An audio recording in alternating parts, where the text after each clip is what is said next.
Hey, everybody. Before we start, I just wanted to say that if you ever are feeling depressed, we're going to be talking about sanity and stress in RPGs. But if you're ever in a bad spot and you don't have somebody to talk to, you can always call the hotline here in the U.S. It's 1-800-273-8255.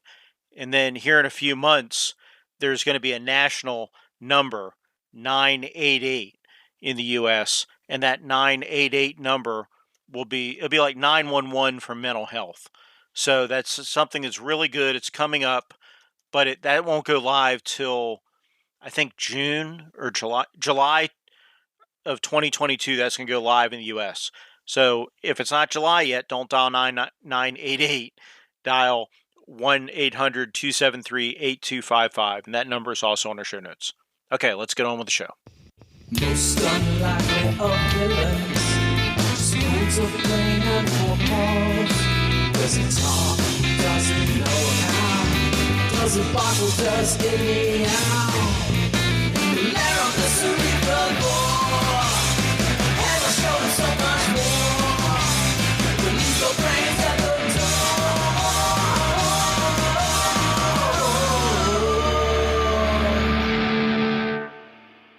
Okay, everybody, we're back for another fun-filled episode. Today, we're going to talk about the cheery subjects of insanity and role-playing games. So, and this is brought to you by Dos Equis. How do you say that, Carl? Am I saying that right? Dos Equis. Dos Equis. And I will be opening this with my Firestone Walker Brewing Company bottle opener. Wonder where I got that. That's nice. I don't know. Oh, probably in San Antonio. I got it from Carl in San Antonio. It was a gift when I visited. Yeah. All right. So today we have myself, Jason, and Nerds RPG Variety Cast. You just heard Carl Rodriguez of the Gemologist Presents. Also have BJ Boyd of the Arcane Alienist and Arlen Walker of Live from Pelham's Wasteland. How's everybody doing tonight? Doing good. Good to be here again. Yeah, doing great. Day is over. Time to get to gaming and talking about gaming. Doing even better than the other guys, definitely. No, it's great to hang out and chat in the evening about sanity and insanity. This is Arlen's first episode with us. It is actually, yeah. We don't have Joe. Joe Richter of Hindsightless couldn't make the session, so he'll probably. We're gonna have a rotating cast. I mean, there's no guarantee any of us will be here, for every session, which is fine. So, but yeah, we're happy. Arlen was part of the initial conception of all this, and just schedules kind of kept him at the other episodes. Yeah, actually, BJ, he was in an episode you weren't in. We did a bonus unboxing episode that's right. Carl, Arlen, and I were in that the listeners have heard, but obviously you haven't heard yet because that has been published as of time of this recording. But we're going to actually hand it over to BJ to lead us off in this conversation. Okay.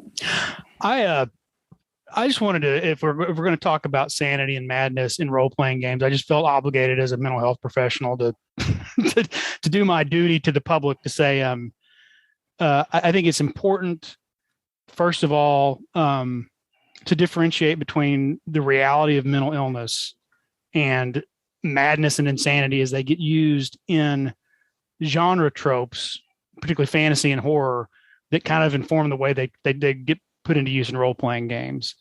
And that is to say, I think in Neil deGrasse Tyson, sometimes he'll tweet something after he's watched Star Wars or Star Trek and go, that really wouldn't happen in space. And a lot of people misperceive him as kind of, well, we know it's a movie. We don't rain on our parade. And he's really just trying to let the public know that was kind of a fantastic thing. That's not how it really works. Well, I think the other thing happens too is most people get their knowledge of mental health and mental illness from television and movies. And even in movies and TV set in the real world, oftentimes are over dramatized and they are full of factual errors because that's what makes for a good story. And the same thing I think applies when that filters into role-playing games. So I kind of felt compelled to kind of bring this up just as we start off, just because there's probably a lot of people who are going to be hear this and go, hey, we know that this is not real. But there's going to be a subset of people who still, that's going to be their primary source of understanding of mental illness. And they're going to think of these Lovecraftian ideas or these Victorian ideas because that's how they tend to show up in role-playing games. oftentimes in role playing games, madness and insanity it's either nondescript, like I was just looking at the 5e version of Insanity earlier today, and it sounds more like someone who's just in a state of delirium because they're intoxicated or they've had an aneurysm or something. It actually doesn't look like any actual type of mental illness that we know exists. It's got little pieces of stuff. So I just wanted to put that out there, that one to make sure that you understand that these are fantastic versions of madness and insanity that we find in our role playing games. They're not. No, it's not like they're completely dissimilar from real mental illness, but don't use those as a primary source for your understanding of mental health and mental illness. And the other thing too is, just like any other condition that might be a disability, it might just be a divergence, a neurodivergence. But I think there sometimes people want to fetishize atypical conditions when they make their characters. I want to play a character. I want to play a blind monk. But I don't want him to suffer from the actual limitations of blindness. I want him to be Daredevil, but I want to play a blind monk. I think the number one I've seen with mental health is I want to play a character with multiple personalities, and each personality has a different class. So I'm a fighter until somebody punches me in the face, and then I shake my head with it, and suddenly I'm a magic user now. So people do gravitate to that, and it is part of the normal human experience. So I think it's perfectly okay to have mental illness, mental health, grief, trauma, things like that in role-playing games. But I think just like any other kind of condition that in the real world is serious, is just treat it with respect and be thoughtful. And you never know what someone who's sitting at the table with you, what they or loved one has gone through in terms of traumatic experiences, or growing up trying to care for a relative who suffers from chronic mental illness, and that has a whole impact on the family. Can certainly have a profound impact on children who grow up with an adult in the home who suffers from mental illness. Maybe a loving family, but just the stress of having a parent who's suffering from something can have a lot of. So I think always we just want to kind of be aware that our experience as an individual is our experience as an individual. We don't know what other people at the table have gone through. So again, role-playing games kind of bring in the breadth of human experience, and that's okay. But I think we just always need to be mindful of, and that may be a place you might want to use lines and veils or have that discussion in session 0. But I think a lot of us don't think of that. We may think of other things like torture, which of course can lead to trauma. And I mean, there's some very well-defined things I think that people have talked about in the use of safety tools and lines and veils. But I don't know that if just mental illness and insanity and madness in general kind of is always on the table for people. It's not something we may not think about. So those are kind of the things I just wanted to say to start off, is just when you're going to use it, treat it with respect. And when you use the mechanics that we tend to find in our games, realize those are not very realistic portrayals. They're fantastic and dramatic, and they make for great storytelling, but they don't really reflect a lot of the reality of what it's like to. And especially, I will jump in and say, I think there are also a number of kind of things that can appear in games that are not necessarily presented as being directly kind of caused by or stemming from various kind of mental issues or atypical neurological functioning, but that can end up being something uncomfortable for people at the table based on a comparison with them. So I'm thinking especially about a lot of the various spells in different games that might take away a person's ability to react the way they would normally, right? Things like Charm Person or any of the various kind of things within that realm can end up, I think, becoming uncomfortable, not even necessarily based on the idea of, taking away another being's agency, but that sometimes you can get into a place where, there's something kind of uncomfortable about this idea of, the way that it feels like you've, kind of fundamentally altered like the way that their thoughts work, and that can really remind people of issues that they have experienced themselves or seen in others with regard to especially some of the kind of difficult mental health related issues that I'm familiar with that are. It's probably kind of triggering for someone who's dealt with real paranoia to to deal with their character getting hit with a spell that causes them to be controlled by an external source. Yeah, something like that. I'm sure is terribly uncomfortable. But those were the points I wanted to make, just as we're aware of the discussion. And then I think, we can move on to the actual discussion itself. But great. And so kind of the way we want to structure this, folks, just to let you know, we're going to start off with when you think of sanity in games, typically modern gamers are going to think of Call of Cthulhu. So initially, Carl's going to take the mic. He's going to talk about the system in Call of Cthulhu and Delta Green, and we're going to discuss that a little bit. And we're going to see how it goes. We're trying to keep these episodes to around an hour. So this will probably be a multi-episode discussion, but just so you understand that as we go in. But we're going to launch off with the more familiar systems like Call of Cthulhu. I think most people, when they think of a sanity system, Call of Cthulhu is kind of what they think of. And then we'll get in some of the more exotic things later on, maybe in a follow-up, even a follow-up podcast. So, Carl, take it away. Yeah. So when we think of Call of Cthulhu, we think of sanity. And so sanity is an attribute in Call of Cthulhu. And the latest version of the game, it is, I guess, and actually in most of the versions of the game, it has been like a D1, a one based on a 1 to 100 scale linked to your power attribute. So when you see an act of violence, or you're in a helpless situation, or you see something from the mythos, you're asked by the keeper to make a sanity roll. You want to roll under to succeed. And if you fail, you lose a number of sanity points. And I think actually, it's kind of interesting how it ties into like Arlen's point that he just made. I think the break point for many players is that if you lose X number of sanity, in this case, if you lose 5 sanity, you go into something called temporary insanity. If you then make your intelligence roll, it's like a weird thing that initially you see this mythos thing. If your intelligence succeeds, then you realize that it is a horror, or it gets to you, whatever the situation may be. And when you lose 5 or more, you kind of lose control of your character.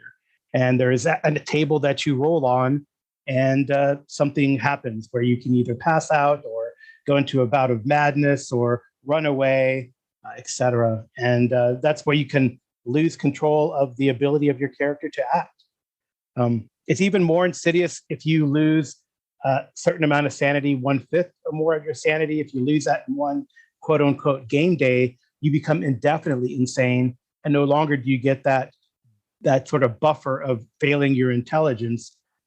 Every time you lose sanity, you have a bout of madness, and then you really lose control of your character, right? So it is pretty harsh, and there are definitely ways to mitigate. And I think this discussion came about because we were talking about ways to mitigate sanity in this game, and then in the sort of Delta Green game, which is related. Delta Green is kind of a little bit more of the sort of on the 6th edition Call of Cthulhu, but it's still the same mechanic. You lose 5 and you go temporarily insane. You lose 1/5 of your current sanity and you hit a break point, and you gain some condition, whether that's a mania or a phobia or whatever. And definitely when you go indefinitely insane, that can happen as well.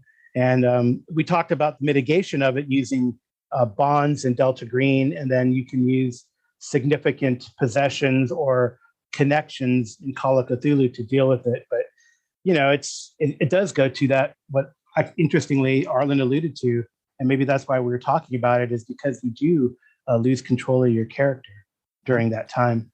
I think it's interesting, and maybe a point I wanted to make and forgot to say to start is the madness, is it's kind of in the Cthulhu genre is kind of based on how people understood mental health in Lovecraft's day, which was very archaic and outdated, but also mysterious. There's a mystique to it, but also I think embedded in it is a lot of the shame and embarrassment. It's kind of, there's some subtext there of having a mental illness, because you get locked away in an asylum, or your family kind of puts you in the attic and doesn't let you go out in public, controls you, right. It was, and stuff like that. Yeah, it was like sort of what there's Freudian ideas were still controversial. The Jungman stuff, or Jungian, was just coming into play, and you're right. And then you think of movies based on that time, even as late as One Flew Over the Cuckoo's Nest, where lobotomy was the way to deal with these conditions. So and And I guess the idea of sanity in Call of Cthulhu is not really based on sort of a real world trauma. It's like you learn that you learn nihilistically that humans are nothing, right? It's an existential crisis. Right, Yeah, existential well, crisis.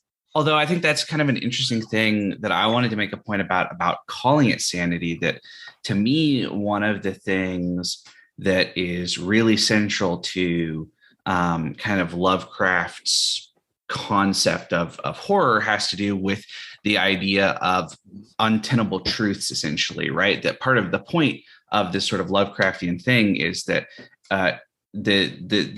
what we might call the insane characters in Call of Cthulhu, they're the ones who are right? What they are is not that they are seeing the world kind of through a distortion, but that they're the ones who are kind of best able to recognize the truth in a way that makes them fundamentally unable anymore to engage in the kind of normal, or I say, I'm going to do air quotes, normal human society that is dependent upon those distortions, right? Which I think makes the sanity thing kind of interesting, because there's a part of me that kind of dislikes it, especially when you talk about that a lot of different kind of mental health issues or things that we might call insanity as an offhand term. Often it's related to the idea of distortions, right? Hearing voices that aren't there, or having paranoia with no kind of source, or things like that. But that in this kind of Lovecraftian sense, that's actually sort of the opposite of what's happening, that the distortions are what you're used to, and the truth is what you arrive at when you run out of sanity. But at the same time, I kind of like the idea that it sort of makes sanity very kind of relativistic, if that makes sense, that there isn't necessarily like it sort of allows for an understanding in some ways. I would say that you can have that kind of sanity doesn't mean what people say it means, if that makes sense. That sanity in Call of Cthulhu, if you are aware of this kind of Lovecraftian thematic element around hard truths, that whenever somebody talks about sanity, you might be like, oh, what you mean is consensus, not sanity, right? And that's kind of an interesting thing too. It's the idea that the characters in a Lovecraft story aren't insane. It's just everyone assumes they're insane because they've seen something no one else can see that's so incomprehensible that people are like, you must be crazy. Yeah. To say that, or say you experienced that. That didn't happen to you. You're delusional. And then a lot of them wind up resigned to the fact of knowing this really happened and no one believed me. Yep. No one else says. Well, and that also kind of gets into one of, I think, the really interesting things about sanity mechanics in Call of Cthulhu is the way that it provides a sort of system whereby characters, for lack of a better term, kind of decline as a result of trauma, which is something that I think a lot of RPGs really do the opposite of, right? You talk about D&D, right? You gain experience by going on adventures and killing monsters and getting gold out of the dungeon and all of that sort of stuff. And that basically your characters get more capable by going through kind of moments of harrowing violence and intense action and things like that. Whereas in Call of Cthulhu, it's totally the opposite, that, yes, your character will get to, the BRP skill advancement system is cool, but you get so little from it that you're definitely a character going through a Call of Cthulhu campaign is less capable by the end of their kind of experience than by the beginning in a lot of ways, because even though maybe a couple of their percentiles have gone up a little bit, they're, the mechanics of this sanity decline system have made it so that they have been kind of fundamentally changed by and are sort of less capable of facing the horrific things that they might be called upon to face in the course of the campaign. I think that's really interesting because, to my understanding, at least as someone who is not a mental health professional like BJ, but my understanding is that that's actually kind of much closer to our modern understanding of mental health, that, trauma doesn't make people stronger, right? Yeah, suffering, right, isn't something that makes you a stronger person. That and that Call of Cthulhu does a good job of kind of reflecting that in a way that some of the other RPGs just don't do anything like that. Yeah, well, it takes its toll over time. I mean, people might appear tougher in the moment. They sort of dissociate a little bit. They cut themselves off from their feelings. They get through a harrowing situation. It seems like, it toughened you up, and it's really more of a No, you just kind of white knuckled it to get through the crisis, and then if you don't Yep. let it out at some point, it's going to start eating away at you from the inside. I think Delta Green even does a better job of this too, because they kind of separate out and define better the types of threats to your stability that there are. So they separate it out into violence, helplessness, and then the unnatural, right? So, and you do, right? If you're in one of these games in the long term, likely you become one of those NPCs who's writing on the walls and becomes the hook for the next group of people who are going to delve into the unnatural, the violent, and things that make you helpless. I mean, definitely Delta Green, I think, probably being a more modern game and I would say a more thoughtful game, because they even have the consequences well defined about what happens to the people around you also, that are affected by your acts of violence and your secrecy into this unknown and conspiracy. So, I think they do. I agree. I mean, it is kind of strange, right? That D&D, you advance as you become more and more of a sociopath. You become more of the term is murder hobo, right? Yeah. Whereas in these other games, it diminishes you, right? You're lucky if you survive. If you do survive, you're broken. Well, and fundamentally, you're less able to confront the unknown, whatever you want to call it, right? That the hero's journey means you can't go on the hero's journey again is one way to put it, right? That the idea that the transformation prevents you from going through those experiences again because of the way that it has transformed you, right? I think it's really interesting the way the last two iterations of James Bond have addressed that in more of a modern sense. They did it a little bit with Pierce Brosnan. I think they've also done it with Daniel Craig, about showing with Pierce Brosnan, it dealt with the Cold War is over, and what's the point of a violent guy like you in the post-Cold War era? And then with Bond, they sort of have gone, and the newest Daniel Craig series, they've kind of gone into, well, what does it take to make a person capable of doing these things? And what are the implications for his ability to relate to other people and have relationships? Well, and to go off of that, I've talked about, at least on a couple of Discords. So one of the films that came out recently was The Green Knight, which was widely anticipated as an adaptation of Gawain and the Green Knight.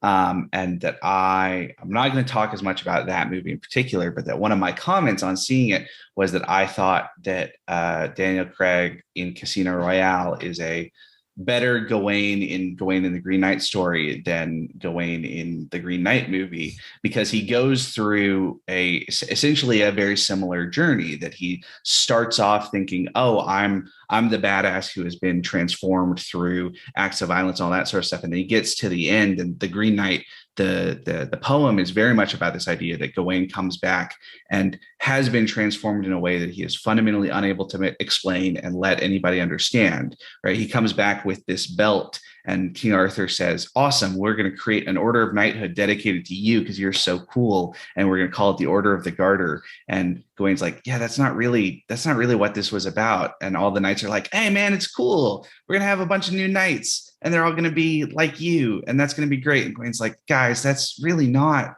like, that's not what all this was about. And he's, he doesn't have the way to explain what this experience has done for him, which I think is something that actually Casino Royale does really well, that Daniel Craig's James Bond at the end has been fundamentally transformed by his experience in a way that he kind of thought he was originally, and only realized that he wasn't after he had actually been transformed. And that's one thing that actually, to bring it back to Delta Green, what Carl was saying with the bonds, because with the bonds, now it's not, you have to kind of invoke them, or the keeper's going to kind of invoke them to some degree, but the bonds can be like your connections to your family or whatever. And, in a campaign, you're going to see that deteriorate as these things go on. Right, Carl? Yeah, that's the idea. Like in a convention, they're used like, as meta currency to make you stay in the game. But the idea that the designers, I believe, had is that this is really showing how trauma affects you and the people around you. Whether it's going to be your family, your job, even those that go through the trauma with you, right? So I think it's a neat way to explore that aspect of the game that we the games we like to play. Well, and it's and different. not just the way that the trauma affects everybody around you, but also the way that you're fundamentally much more able to deal with the unknown or threats or whatever you want to describe the kind of things that might damage your sanity while you have a community supporting you, right? Which is something that, you know, you talk about like historical violence in like battles and things, right? That part of the point is that like in ancient world battles, most of the killing happens after one side has broken their formation and is running, right? While you've got your buddies next to you, you're relatively safe. It's when your buddies have abandoned you and you have to fight alone that you're in the most danger. And I think Delta Green does a great job of doing that in a campaign where you see those, you know, relationships deteriorating and you're getting kind of gradually more and more cut off from the world and therefore less able to kind of, you know, have the community backing you up essentially as you face all these things.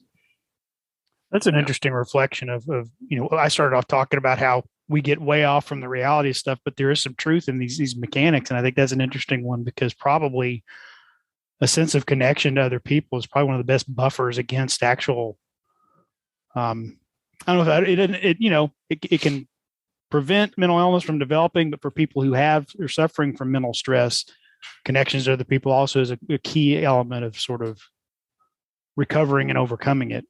Right. Yeah. People who kind of get off alone and don't interact with the rest of the world and just kind of let it just kind of stew in their own. BJ, you can just call me out directly if you want to. But you know, in all seriousness, I think there's a certainly that would reflect my experience with depression related issues. That part of what happens is that you feel very alone and have very little ability to kind of understand that, you know, your community is looking out for you and wants what's best for you and all that. And that, you know, makes it harder to ask for help, makes it harder to see, you know, the value in doing all the various things that are relevant to taking care of yourself, all of that sort of stuff. And that it's a vicious cycle, right? Because as you stop taking care of yourself and stop reaching out to friends and family and all that sort of stuff, and then you just feel worse. And it's, you know, it can be difficult to kind of figure out how to stop that spiraling without kind of reaching a crisis point, which, you know, you don't really want to, but in some ways it's, you know, it can be necessary to have a controlled crisis in order to get better is what I would describe it as sometimes. Right. And you know, so this might be a good time to jump to Unknown Armies, which Unknown Armies is around the time of Delta Green. I'd have to look to research to see about which came out first, but it does some of the same things. And we're not going to do a full review of Unknown Armies here. It's an darn it, can't talk. Evolution of BRP as well to some degree. It's a D percentile system, has a lot in common. But what we have in there are you have stress tracks. And we have a number of stress tracks. You have violence, the unnatural. We understand what those are. We have helplessness, isolation, like we're just talking about. And then we have the self, which is your identity and your understanding of yourself, right? And in Unknown Armies, the interesting thing is you have two different tracks for each of those things. You have a hardness track, which you increase when you pass checks, and you have a failed track when you fail checks. And so we'll just go down. I'm just going to read a couple examples here, but like for the violence track, you know, so a sample check might be, you know, like a level 6 check might be perform an act torture, right? And there's 10 levels of that. But if you, for the failed notches where you fail your check, you know, one of the results you get might be you get alert or uneasy every time you see blood, even badly fake blood in a horror flick. Sometimes you had nightmares about the violence you witnessed. Some of the hardened things, when you pass your checks, your callousness shows in your every word and expression unless you make continuous effort to suppress it. Again, the exact tone is up to you. It could be bitter and harsh, feverish and venomous, or icy cold. And it relies on the players to do some role-playing here, but it's got really good examples for all these tracks. The other thing that's interesting is when your hardness tracks get filled out, you become callous. one thing that Unknown Armies does differently than standard Call of Cthulhu, and I don't remember how Delta Green does it, but once you get past a certain point with the hardness treks, you anything lower than that, you don't have to make a test for anymore. So, like in Unknown Armies, at some point, you're not going to have to make a check for a deep one, or you're not going to have to make a check for a whatever kind of monster, because as soon as you get past that, you'll never take that check again. But you can become callous, and this is by passing your checks. And once you begin callous, you start to detach from humanity. So you start going down the path of becoming a psychopath. So what happens are you can no longer use your passions, and passions are something you can evoke in Unknown Armies to flip the dice. So if you roll 71, you can evoke your passions to flip it to a 17 to pass that check. Well, you lose that as you become callous and you become more hardened. And the other thing with Unknown Armies, and we haven't got into this, but in this, you're trying to eventually ascend and become, going, I guess, to become like a deity. They call them aviators in here. What different thing? It's a lot kind of like American Gods or some of these other things where you're the closest movie that most people have seen would be Lord of Illusions by Clive Barker is really close Unknown Armies, like the street level Unknown Armies. There are different levels you can play. But if you are going along the path, become an avatar, you are hindered by that when you become callous because you're not in touch with the other people anymore, and you're not in touch with the global unconsciousness. Basically, it's got rules for madness and how to, for counseling to prevent madness. The last thing I want to mention in here, though, is they do have a note where, and when you have madness, they have some phobias and other things, but they intentionally leave out multiple personality disorder and schizophrenia because the writers felt that they're not handled well in games for the same kind of reasons BJ mentioned, and schizophrenia especially just isn't really understood by most people at all, or but it's kind of a BJ could expand on that probably, but they just felt it, to the point that we can even understand what these things are. It's not even fair to try to put them in a game, and so they intentionally leave those out. But I don't know, any thoughts on that?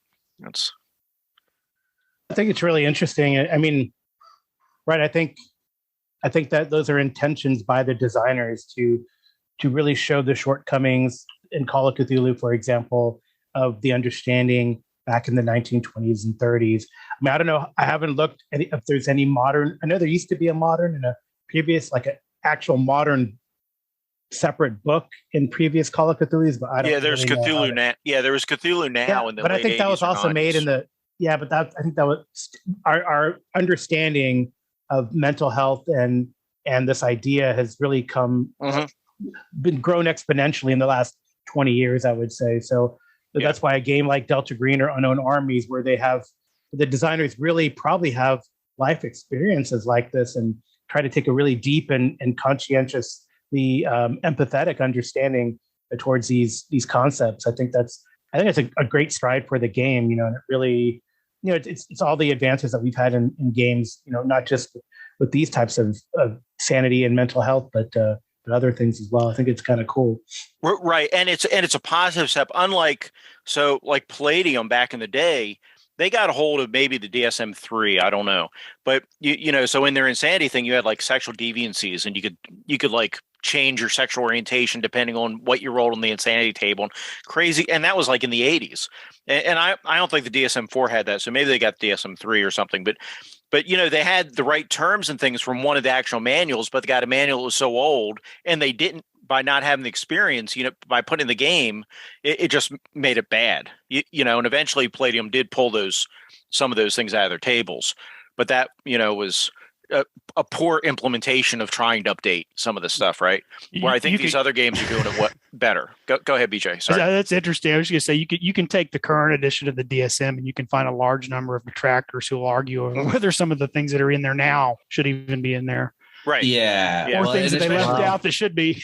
Well, and especially some of my understanding, a lot of it has to do with kind of neuroatypical elements that are classified sometimes as like mental health issues and things. And it's like, well, a lot of them do make my understanding as somebody who has a couple of different diagnoses, that a lot of them do make kind of living in modern life more difficult, but that's more because nobody else understands than because they're inherently a bad thing, right? That like, autism and autism spectrum related things are not necessarily like an inherent penalty on your ability to function as a person. They're just a difficulty when interacting with an overwhelmingly holistic world, and that's where a lot of that comes from. And so it's kind of inappropriate in a lot of ways to act like, there's a problem with autism and not a problem with sort of like the holistic world that doesn't understand, right? Mm-hmm.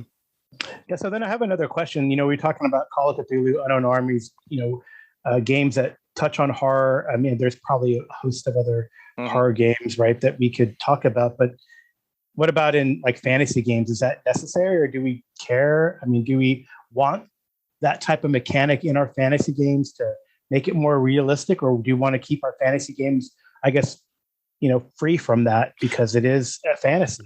I think it depends on the game, right? So one of the things we're going to talk about, and there's a little divergent from traditional fantasy, because I know you're aiming like at D&D and stuff like that, but Arlen was going to talk about Pendragon, which I think falls in your fantasy realm. Well, and there's actually kind of three games that I wanted to mention. Two of them I mentioned in Discord, and one of them I didn't think about until recently. But the first one I'll start with is actually a game called Song of Swords, which is a Riddle of Steel clone that came out. I say Riddle of Steel clone. It's its own game, but it's heavily inspired by the Riddle of Steel. You know what I mean.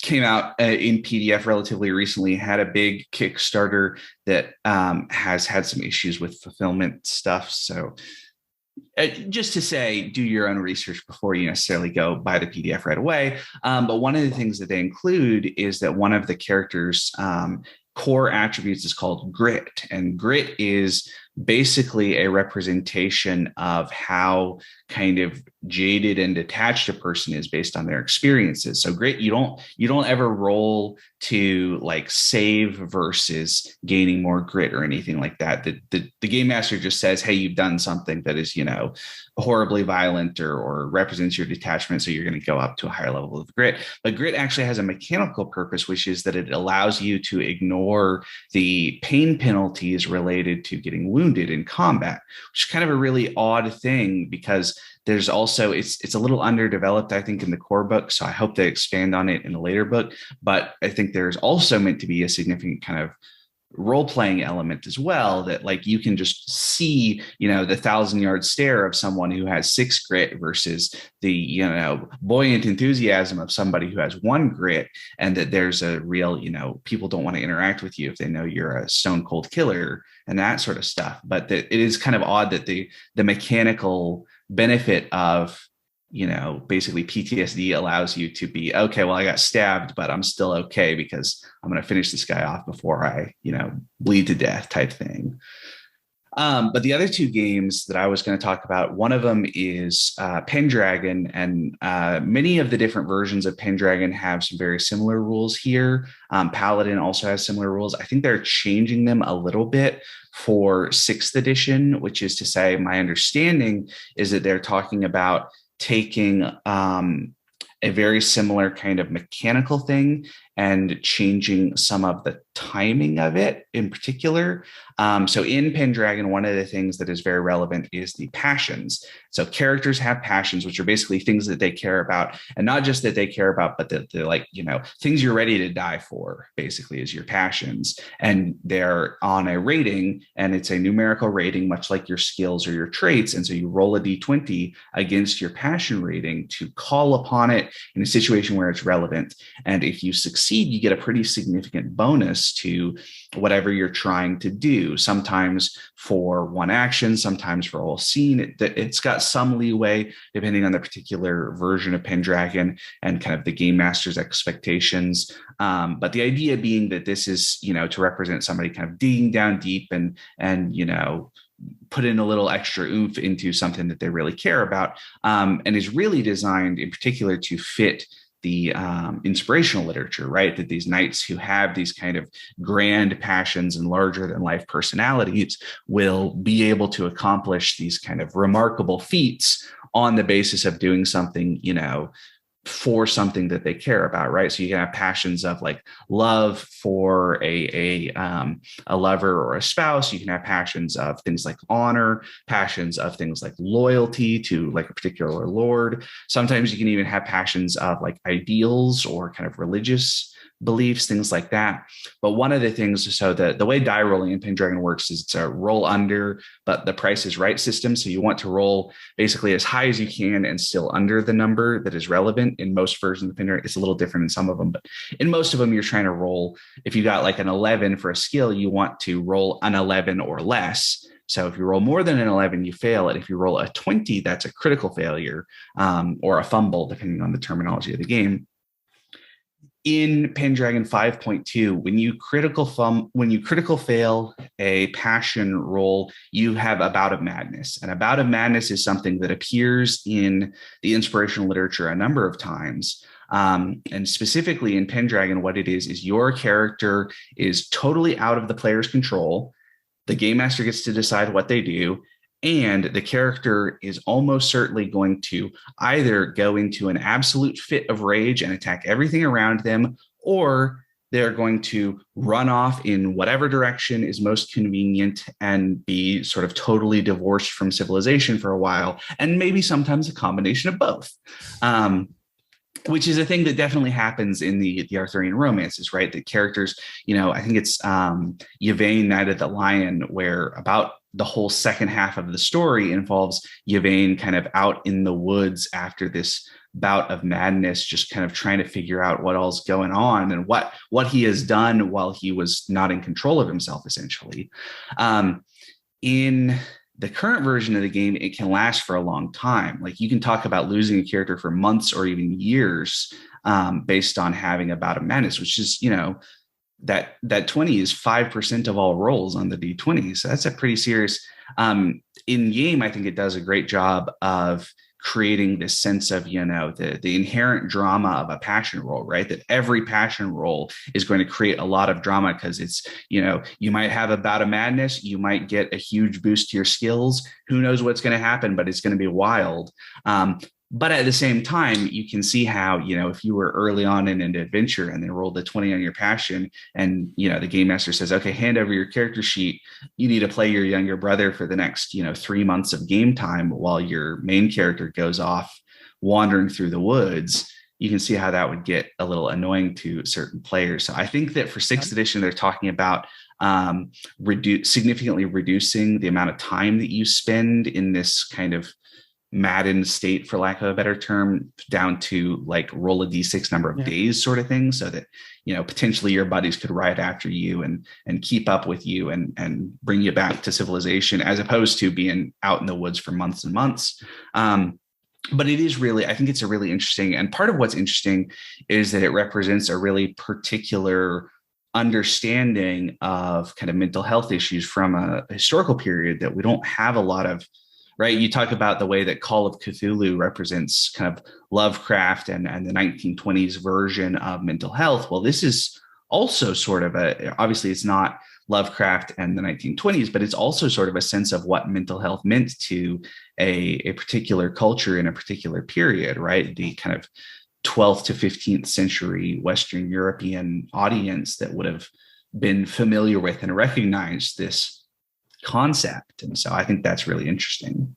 Yeah, I think I was about to say the same thing. Cthulhu and Pendragon both represent a certain genre bound in a certain time.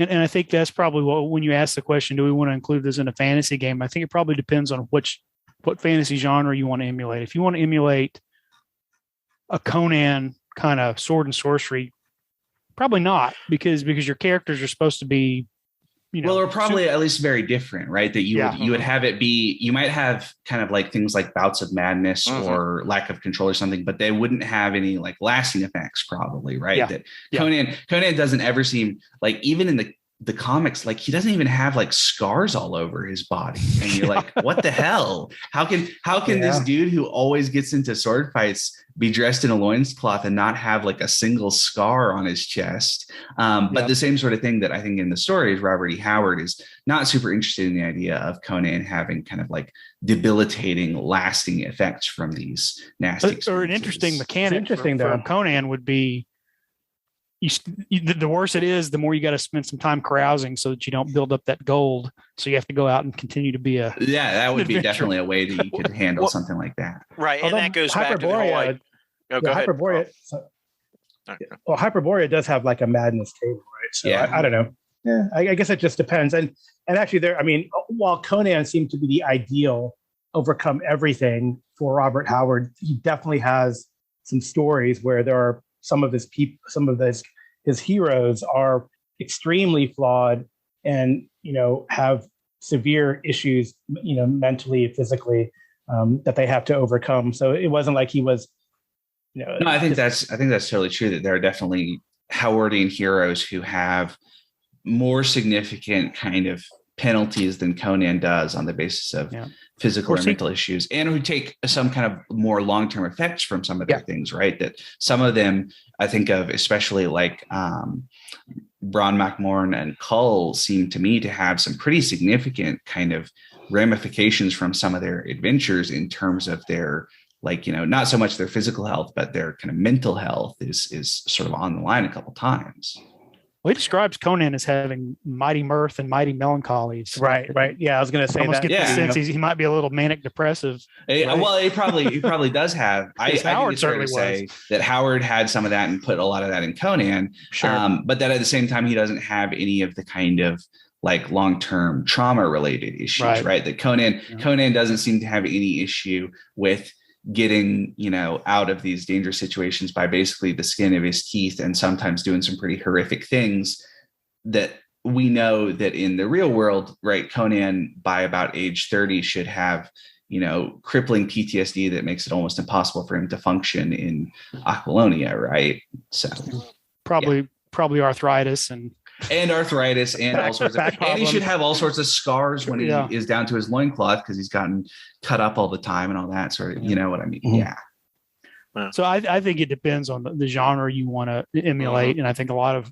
heroic fiction, a lot of our default, particularly like D&D anymore. I mean, old D&D is more sword and sorcery, but modern D&D is more heroic fantasy, and it's meant to sort of be, well, and it gets like your action adventure heroes, they get beat up, but they bounce back, and there's no long term. Yeah, they just go to the tavern, have a few drinks, maybe get drunk, and then they're ready to go the next day. Yeah, you're right. Maybe that's it. Gets maybe into it's a complicated issue, especially when you talk about some of the nature of like D&D worlds, right? Where like there's a lot of healing magic around.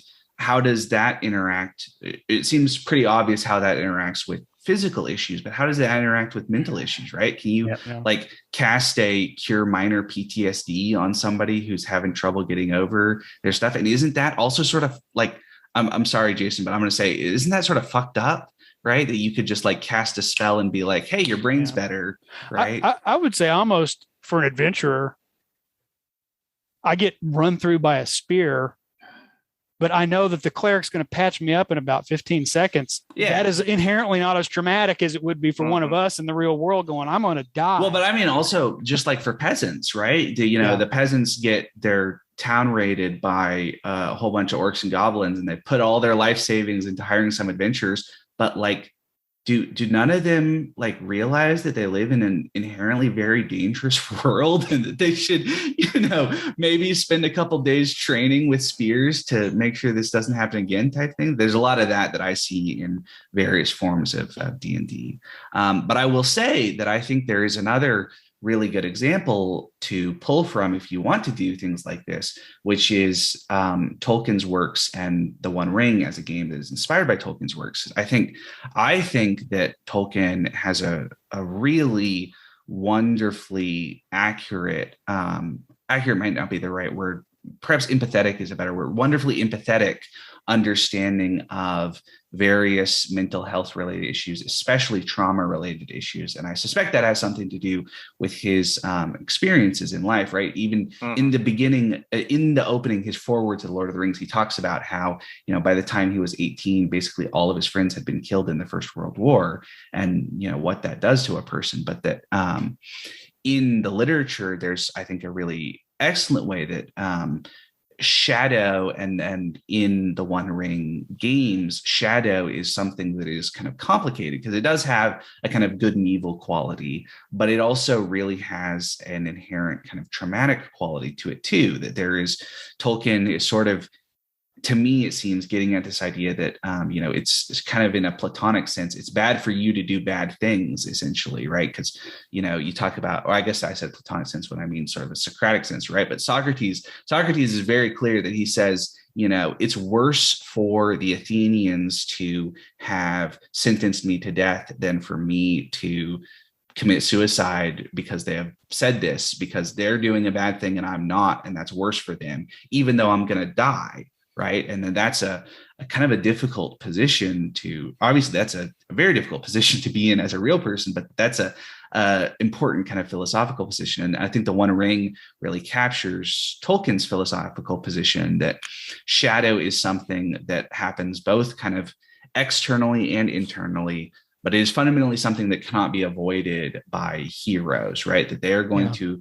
encounter things that they don't understand and that are evil in a way that they have trouble with. And they're also likely to end up doing things that they may not have ever been quite as comfortable with, right? You talk about, you know, Frodo, isn't it in Moria where he says, you know, it's a pity that Bilbo didn't slay him when he had the chance, about Gollum. And part of Tolkien's point there, because Gandalf sort of reprimands him, is that, like, you know, it's complicated, right? It's not good to kill someone, even killing something that is just as wretched and evil as Gollum is not easy, and it hurts you too. And that the One Ring games, I think, do a great job with this, with the way that the shadow buildup works, that a character over the course of their adventuring career, and especially if you're playing a long campaign, something like the Darkening of Mirkwood, where you're going to encounter a lot of shadowy things and not be able to deal with all of it over the course of, you know, not going to just be able to wish it all away.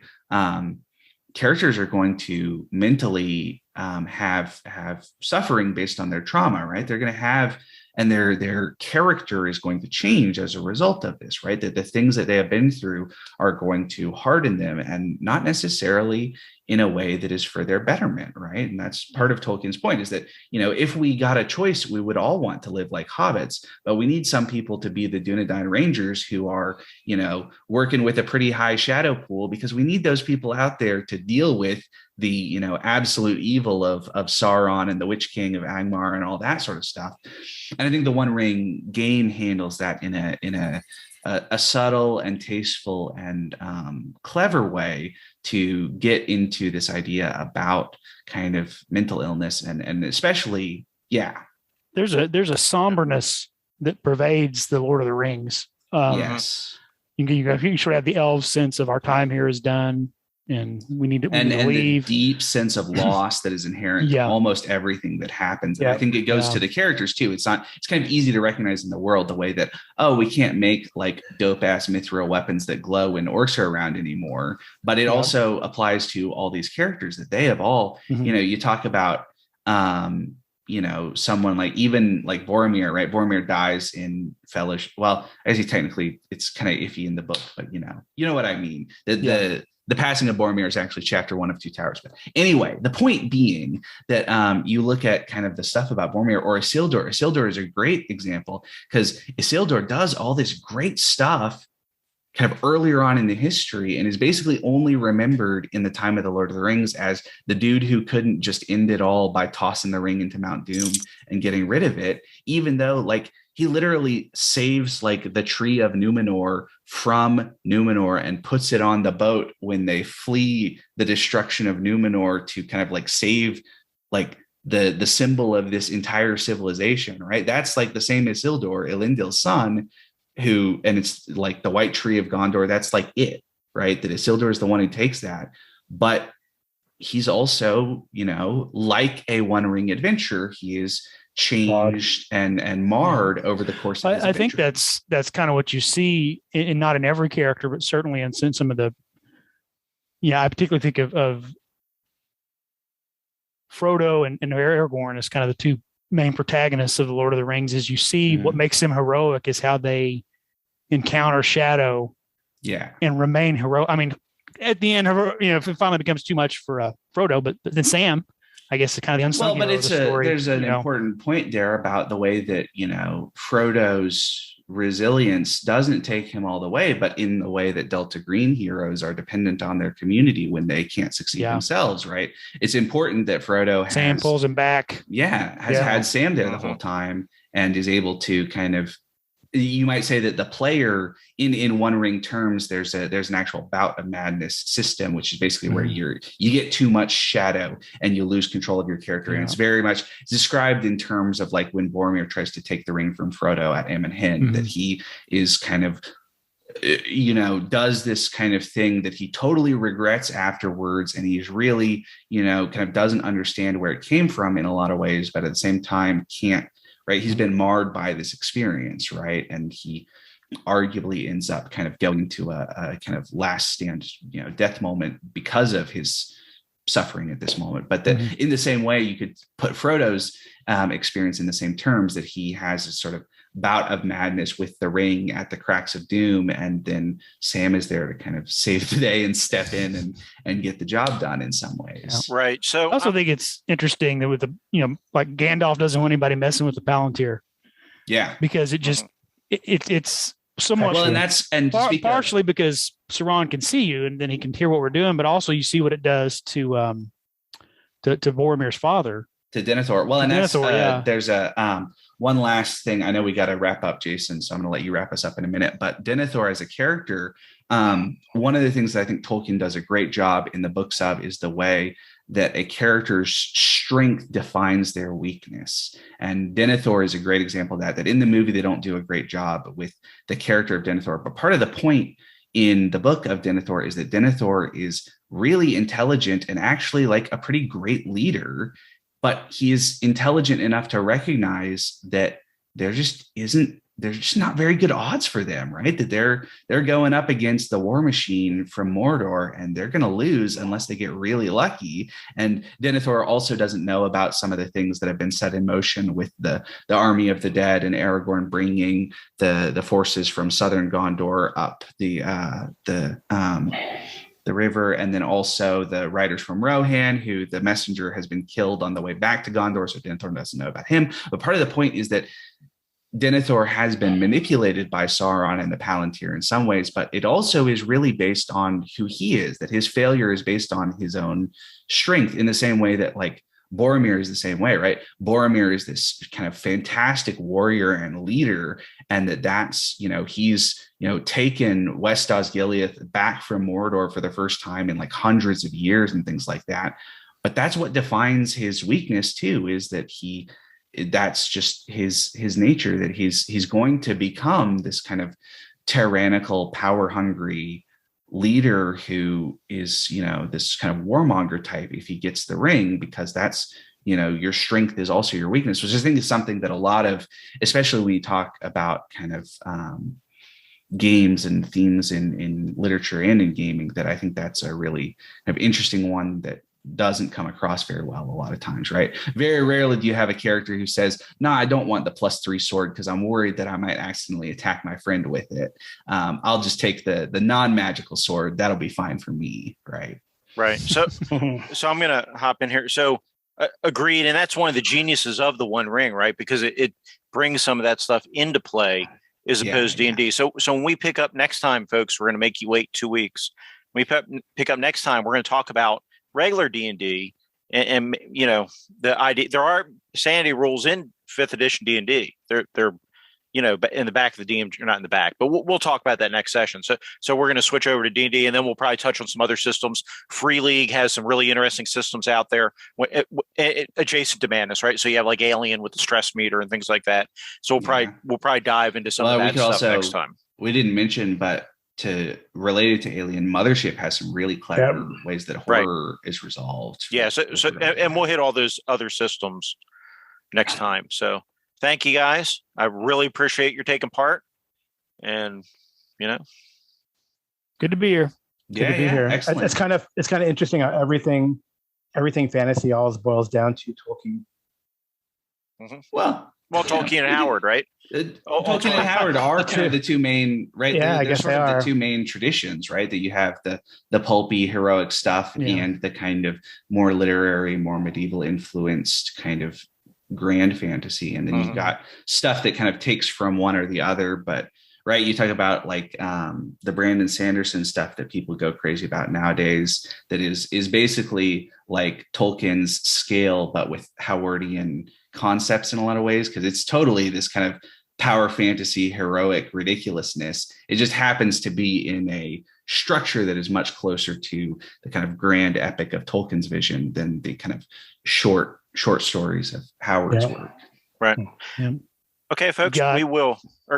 Did you have something else? Quick. I was just say you kind of fantasy before Tolkien and fantasy after Tolkien. Yeah. You have science fiction before Dune. We should do an episode on William Morris. That would be a ton of fun. Jason, let's put that on the schedule. We're going to do an episode on William Morris's The Hollow Land. Although I don't know, I might say science fiction before Asimov and after Asimov. True. Yeah. There's a couple of.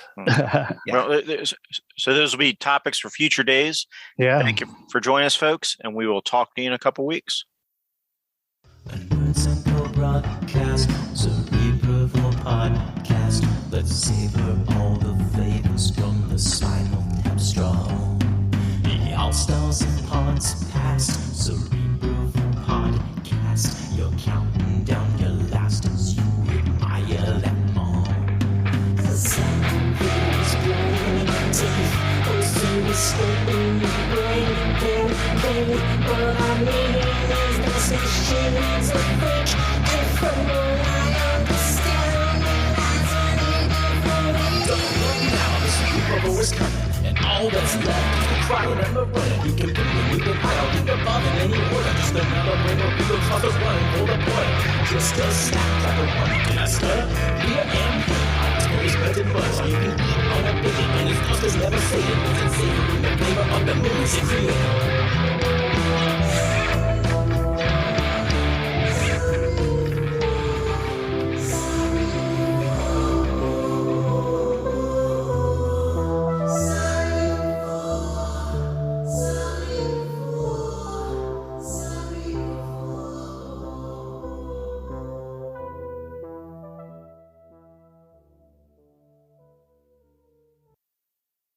Yeah, I gotta go pee. Yeah. Well, I'm gonna go. I'll open Fantasy Ground so people can jump on. It looks like